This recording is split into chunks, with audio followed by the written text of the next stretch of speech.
Mind control? I don't know about that. Thanks everyone well, thank you, Robin. You know, we met up with Robin a little while ago and she shared the incentive, the inspiration for this event, and this is fantastic.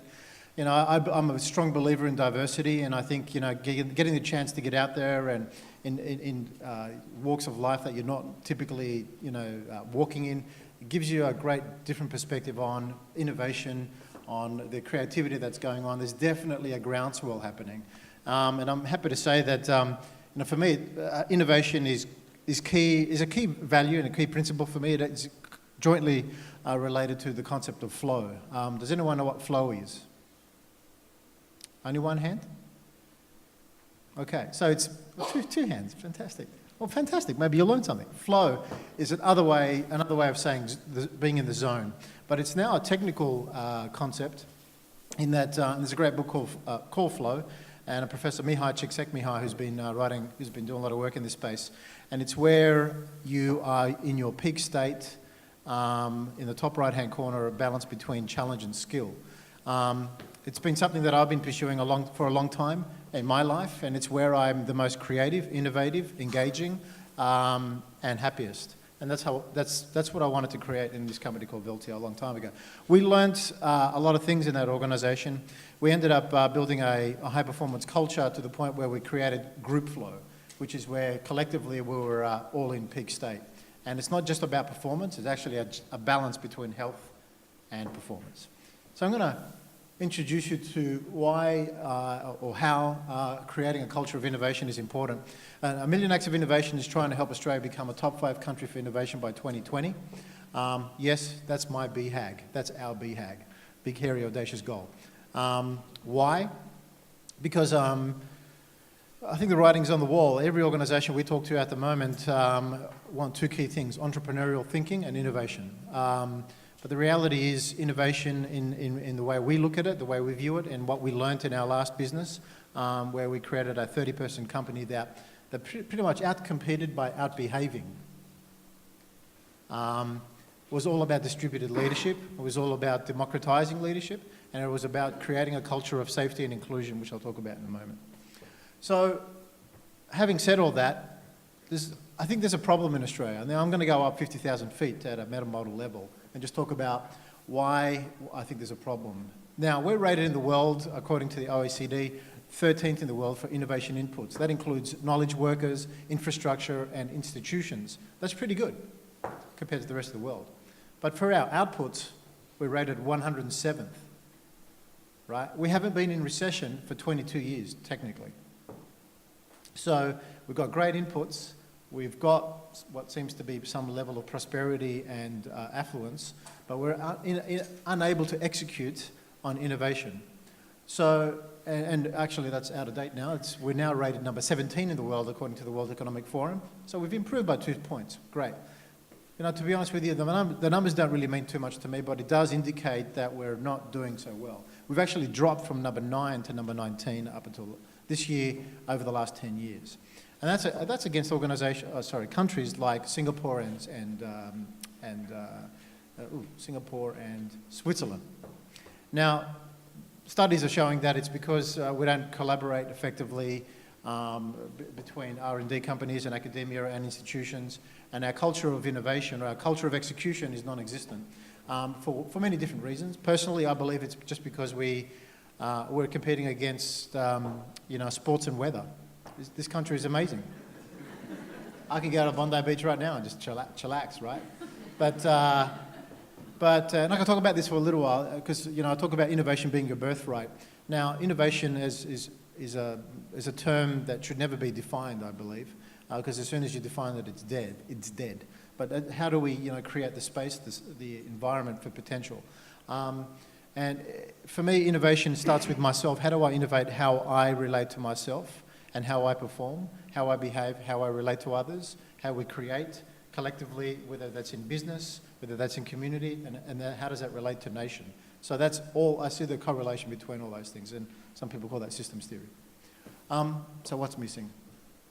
I'm going to spend a few slides divulging a report from a company called LRN, which is a big peak organization in the US. They did a study about 38 countries around the world around the different types of cultures.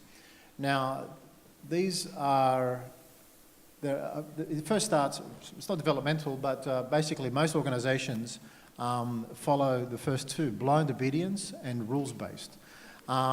They're defined by a rigid hierarchy when you live in a blind obedience type culture. In rules-based organizations, they're defined by command and control, or led by command and control, motivated by sticks and carrots, and are only about success, not about significance. The difference is significance is about legacy, or something about bigger than just your profit or just you, and about pursuing a noble cause. But then you go further up the food chain, if you like, and you've got self-governance. Self-governing organisations are about connection and collaboration at a very, very deep level. Not collaboration as some people think it is, public relations. No. It's about service and sacrifice. And it's anchored in values, is in pursuit of inspiration, and is about significance, legacy. Now, across those three archetypes up the top here, blind obedience, rules, and self-governance, and across the cut of 8 different indicators of what's a successful business, you can see here that if you've got self-governance, you're going to have less misconduct, more innovation, more loyalty, more satisfied customers. Who doesn't want that? You're going to get more adoption of ideas if you're self-governing, better reputation. You're going to be recommended as an employer of choice, so you'll be able to attract the right talent. And you know what? It actually even has an impact on financial performance. So self-governance, though, is really the transformation here, or the paradigm shift is going from command and control, hierarchy, bureaucracy, to chaos for some people. But if you know anything about chaos theory, chaos is actually self-governing. So as long as you're aligned to a noble cause, or you're anchored in values, people will self-organise towards the end state. And that state gives you the environment.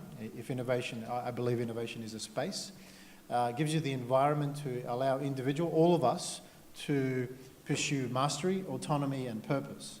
And that's where you can be hyper-creative. That's where you can be hyper-innovative. So the problem, though, is that only 3% of organisations and across 38 countries around the world, I think there are about 38,000 individuals involved in the survey, only 3% of organisations actually rate as self-governing. The other bigger problem is that 27% of the organisation, 27% of executives thought they already had self-governance. So, perception gap, right? The implication on self-governance is that we've got to move, we've got to look at different ways of looking at leadership. So we've got to move from coercion and motivation to inspiration.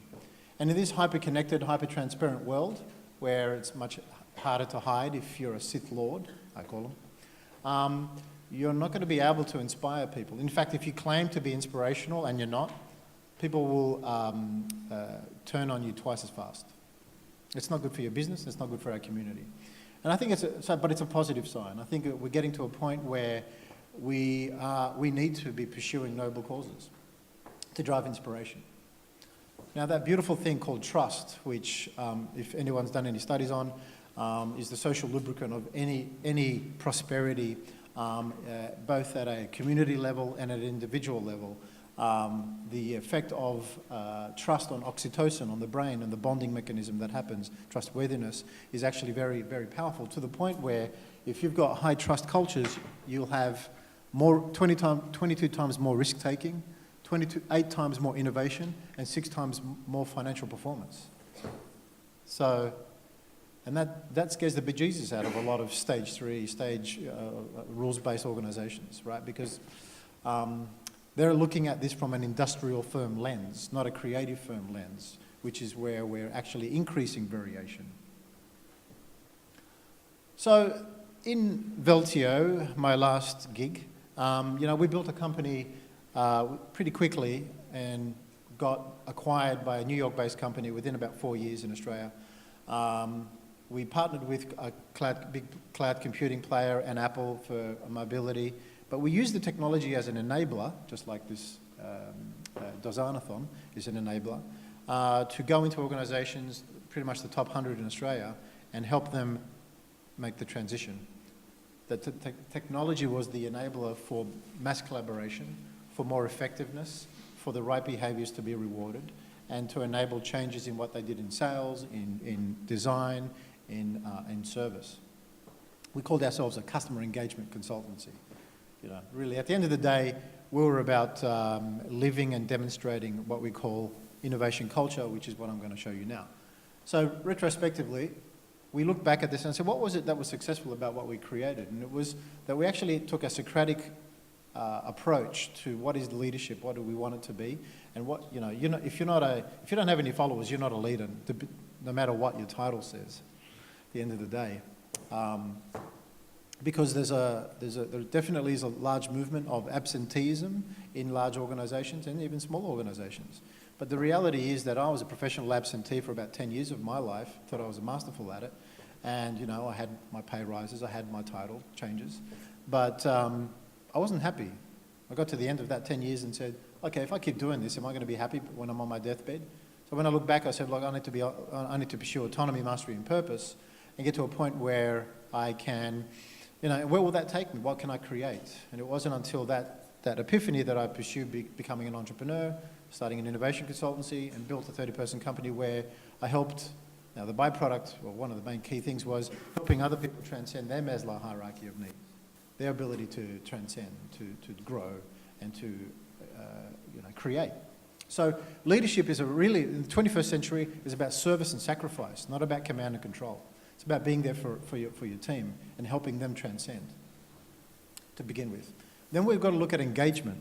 Engagement at multiple layers. How am I engaged in what I do on my daily basis at a task level? And that's how you get into flow. So if I can be in what's called an autotelic state, again, that's a Mihai Csikszentmihalyi concept, which is where, and it's a Greek word, having a Greek background, I might use that. Autotelic meaning I get so much satisfaction out of the doing, whatever that task might be, that I don't care about anything else, and time stands still. Many rock climbers get that experience. Sure, there's a lot of danger there, and therefore there's consequence. But how can we get into a state like that as an economy, as a nation, as an organisation, as individuals? Because that fulfills you so much. The byproduct of that is maybe better performance, maybe more money, maybe more resources, maybe more creativity. So if you pursue that at a personal engagement level, that'd be great. How do we engage collectively on a noble cause, a big, hairy, audacious goal like increasing Australia's innovation standings or designing solutions for the personal design movement? And then execution. That's why we're rated 107th in the world. I think we're poor at execution, mass execution. We can do more of that. And it really requires access to execution platforms like whether that's education, whether that's training, whether that's mentors, people who've done it before, access to know-how, even Wi-Fi. I saw a Maslow hierarchy of needs graph the other day on Facebook, and at the bottom of it, it had Wi-Fi. Absolutely, why not? It should be free. Because it's an execution layer, it's an access layer. So we need to get those three things down pat. Because if you get this right, you'll get more quality. You'll get better leverage or scalability, repeatability between the relation between engagement and execution, and you'll have more acts. And then you can actually, I skipped ahead. But in order to be able to do that, there's an environment that we call safety and inclusion. It's really important to understand this. This is a developmental thing. If it's too dangerous for us to take a risk, speak up, we're not going to innovate. We're going to follow what everyone else has done in the past. So safety is very important. Creating that safety is a leadership mandate. And if you know that the person to the left and to the right of you will protect you, and it's okay for you to come in with a silly idea, a great idea, a risky idea, then you're going to be a little bit more courageous about putting those ideas to the table. Because great ideas are actually built on the shoulders of many other ideas. And then inclusion, going out of your own way to pull people into the discussion who may not be obvious subject matter experts on what you're designing. Going out of your way to do that. Not as a leader, everyone. That environment is very important. And so that together drives organic innovation. Oh, look at that. That's weird. Okay, it's innovating on itself. So, you know, and if you can get organic mass innovation that's driven by individuals and where individuals lead from their current position, then what can we create as a nation? So 1 Million Acts of Innovation is a non-for-profit. It's a national campaign. We're kicking off on New Year's Eve this year coming up, and we're creating a 5-year countdown to just catalyse and create a burning platform for Australia to be more innovative. You can follow us on Facebook. There are a number of things that we're putting in place to get us going, but we've got a Twitter and Facebook page for now. We've got our own website, but you know, we're emerging. So we're doing a lot of partnerships with obviously this event and with Joe's business as well, and we're trying to collect and innovate how we do three key things: how we partner, what we value, and how we measure and what we measure. Because if we keep measuring the same, looking for the same results as we've had in the past, we'll get the same results as we've had in the past. And so one of the ways we want to do that is to actually create a culture of, or a platform called Open Innovation, similar to IDEO's Open Innovation platform of crowdsourcing and crowdfunding, and where we get sponsors to go out on challenges publicly or privately, and get innovators like students, or all the people in this room to contribute to those ideas. And then actually have what we call offline huddles, and in those huddles people get to learn more about design thinking, collaborate, design, prototype, and then hopefully there's an award, the solution is awarded, and then a 90-day impact plan is committed to by the sponsors, so that we've got continuous improvement, continuous feedback, and as you know, if I've voted for one of the ideas, I can see that my idea has actually got up.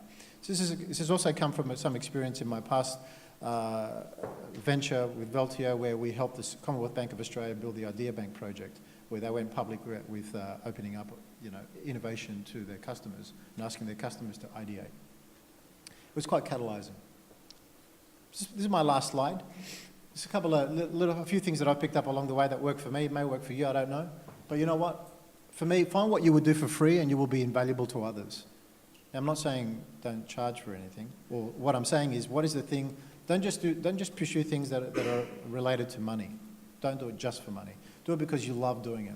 That's what you could be best in class at, best in the world at. Because money will only get you so far. But if you do something if you pursue something, and for me it was, you know, building a company that was pretty much disrupting what everyone else was doing. Sorry, I like disrupting. And magic only happens in relationship. If we can become masterful at developing relationships, meeting new people, and really deep relationships, we would be an amazingly highly collaborative force as a nation. 21st century enterprises prioritize culture. And number one strategy and number one key ingredient was our culture. Not our products, not our IP, it was our people. We had zero attrition at Veltio. No one ever left. In a tech company, that's ridiculous, unheard of. And then play a bigger game, pursue a bigger game, and lead from your current position. There's nothing, in Australia we're very lucky. There's nothing stopping us from initiating our own venture, collaborating and disrupting the marketplace. And I'm a testament to that. Thank you.